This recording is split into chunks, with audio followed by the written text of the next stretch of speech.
Fitness वाली बहू।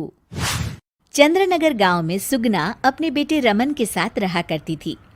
कुछ ही दिनों में उसकी शादी राधा नाम की एक लड़की से हो जाती है। राधा फिटनेस को लेकर बहुत ज्यादा सजग होती है और वो घर के बाकी लोगों को भी दिन भर फिटनेस टिप्स देती रहती है। बहू, आज तो मुझे आलू पूरी खिला दो। नहीं माँ जी, उसमें बहुत ज्यादा फैट और कोलेस्ट्रॉल होता है। आपको तो मैं आज प्रोटीन सलाद बनाकर खिलाऊंगी। कुछ दिनों तक तो सब ठीक लगता है, मगर धीरे धीरे सुगना और रमन दोनों ही राधा की इस आदत से परेशान होने लगते हैं। राधा, मैं मानता हूँ हमें फिटनेस के प्रति सजग रहना चाहिए, मगर बाकी की चीज़ें भी खानी उतनी ही ज़रूरी है। रोज़ रोज़ प्रोटीन सलाद थोड़ी ना खाया जाता है। आपको तो खुद तला फला खाना है, माँ जी का तो आप बस बहाना बना रहे हो। देखो जी, जो आप खाते हो आप वही बन जाते हो। अरे मुझे ये सब ज्ञान मत दो राधा, मैं बस ये कहने की कोशिश कर रहा हूँ कि हर चीज़ खानी ज़रूरी होती है। तेल और घी भी खाना ज़रूरी होता है एक मात्रा में।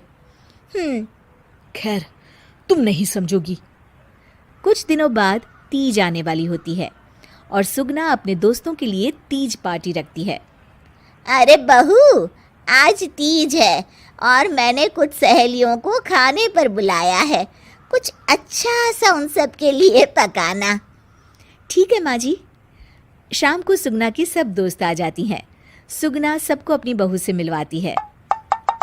अरे वाह सुगना, तुम्हारी बहू तो बहुत ही खूबसूरत है।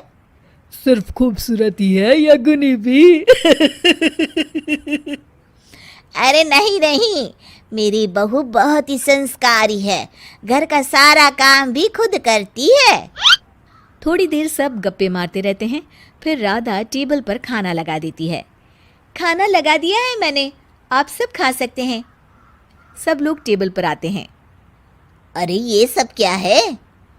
आंटी, ये पालक का सूप है और वो स्प्राउट सलाद। वो सब तो ठीक है बहू, मगर खाना कहाँ है? आंटी, यही खाना है, इससे हेल्थ भी बनी रहेगी और आप सबकी उम्र में तो यही खाना ठीक रहता है। हमारी उम्र मतलब?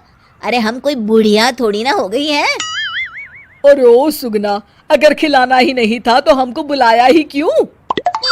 सब मूड खराब हो गया तीज के दिन, चलो यहाँ से। और ये सब बोलते हुए सब औरतें चली गई। अरे ऐसा क्यों किया राधा? मैंने बोला था ना कि कुछ अच्छा बनाना। तुम्हारे फिटनेस टिप्स हर जगह अच्छे नहीं लगते। आज तुम्हारी वजह से सब मुझे इतना सुना कर गई। जाओ, अब वो पालक सूप और सलाद खुद ही खाओ। उधर रमन भी राधा की इस आदत से बहुत परेशान हो जाता है, क्योंकि वो रोज उसके टिफिन में कोई ना कोई सलाद बनाकर देती और डाल देती। और एक शाम जब रमन ऑफिस से लौटता है तो अचानक गुस्से से आग बबूला हो जाता है। राधा, ओ राधा! आ रही हूँ, चिल्ला क्यों रहे हो? चिल्लाऊंगा ही ना, आज ऑफिस में मैं बेहोश हो गया था। अरे मगर क्यों? अरे तुम जो फिटनेस के नाम पर रोज ही सलाद और दाल देती हो ना, टिफिन में उससे मेरा पेट नहीं भरता और मुझे वीकनेस की वजह से चक्कर आ गए। मगर उसमें तो प्रोटीन होता है। हर चीज लिमिट में अच्छी लगती है राधा, चाहे वो फिर प्रोटीन ही क्यों ना हो। उसके अलावा भी सबकी मात्रा खाने में जानी चाहिए। मैं तो बस आप सबकी सेहत के लिए ये सब करती हूँ। अरे इतना भी मत करो, हमें खुला छोड़ दो थोड़ा। थोड़े दिनों बाद एक दिन जब सुगना मंदिर से लौटकर आ रही होती है तो अचानक से गिर जाती है और उसकी सब उंगलियां और हाथ पैर जोर से अकड़ जाते हैं। कुछ लोग मिलकर उसे घर छोड़ जाते हैं। घबराई हुई राधा तुरंत डॉक्टर को बुलाती है। डॉक्टर साहब, माँ जी को क्या हो गया है? इनका पूरा चेकअप करना होगा। वैसे तो मुझे लग रहा है कि इनको गठिया हुआ है, इतना तो पता चल रहा है। गठिया? बाप रे! हाँ, गठिया। इनके घुटनों और सभी जोड़ों में जो लचक, जो चलने फिरने के लिए ऑयल चाहिए ना, वो अब नहीं है। अरे कैसी बातें कर रहे हैं आप? मैं तो इनकी सेहत का बहुत ख्याल रखती हूँ, रोज प्रोटीन सलाद खिलाती हूँ और सूप भी। मतलब ये बिल्कुल भी ऑयल या घी नहीं खाती? नहीं नहीं। अरे कैसी बातें कर रही हैं आप? खाने में एक मात्रा में घी या ऑयल का होना बहुत ही आवश्यक होता है। अगर वो पेट में नहीं जाएगा तो जोड़ों में जो ग्रीस होता है वो खत्म हो जाता है। ओह, ऐसा क्या डॉक्टर? माँ जी ठीक तो हो जाएंगी ना? हाँ हाँ, हो जाएगी। थोड़ी देर बाद रमन भी ऑफिस से आ जाता है। क्या हुआ माँ? कुछ नहीं बेटा, बस ऐसे ही गिर गई थी। ये सब मेरी गलती की वजह से हो रहा है, मुझे माफ कर दीजिए आप दोनों। राधा रमन को सब कुछ बताती है। I am sorry Raman.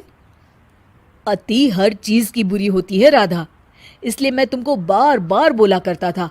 तुम्हारी फिटनेस के प्रति जागरूकता अच्छी लगती है, लेकिन शरीर में हर तरह की प्रोटीन जाना भी जरूरी है। जी, आप बिल्कुल सही कह रहे हैं, मुझे माफ़ कर दीजिए। मैं अपने हाई क्लास फ्रेंड के दिखावे और बहकावे में आ गई थी। मैं दोबारा ऐसा कभी नहीं करूँगी और माँ जी का ख्याल डाइट चार्ट के मुताबिक ही रखूँगी। ये हुई ना बात। अब मेरे लिए आज अपने हाथों से देशी घी के गर्मा गर्म आलू के पराठे बना दो, तो ही मैं माफ करूंगा तुम्हें।